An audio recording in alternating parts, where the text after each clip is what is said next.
that you can shine anywhere at any age, anytime. Because I learned to shine. All of a sudden, one of my never say nevers was I'd never live in a small town. What in the world am I doing in a town of under 2,000 people? Well, how many of y'all been in love? Well, you know what happens when you're in love. Well, I was the newly crowned Miss Charleston, and my mama and I went to the Francis Marion Hotel, and I sat down, and this good-looking guy stood up. He said, "Please welcome the newly crowned Miss Charleston." And Mama said, "Did you hear that?" And I said, "I did, Mama. He dropped his R." We love men that drop R's. It just does something to us.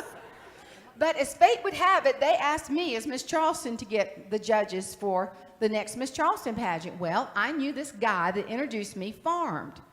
And I knew that he lived somewhere in the middle of the state. So I called him. And I was the queen. I was real mature. I really was. And I said, "Hello." He said, "Hello," which is a good start. And then I said, "What have you been doing?" You ready for this? This is what he said. "Artificially inseminating my beef cattle."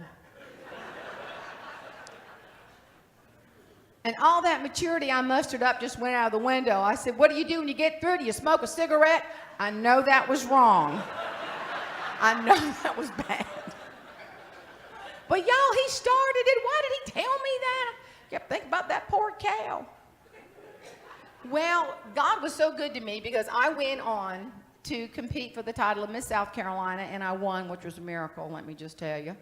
And one of my first speaking engagements after Miss America was at a Junior Chamber of Commerce event.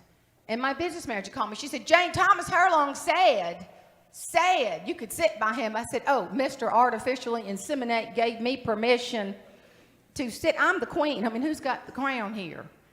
And I said, "Rita, you know, I'm in a relationship with an astronaut," which I was. And she said, "Oh, he's dating somebody." I said, "Oh, really? Who is this little country bumpkin girlfriend?"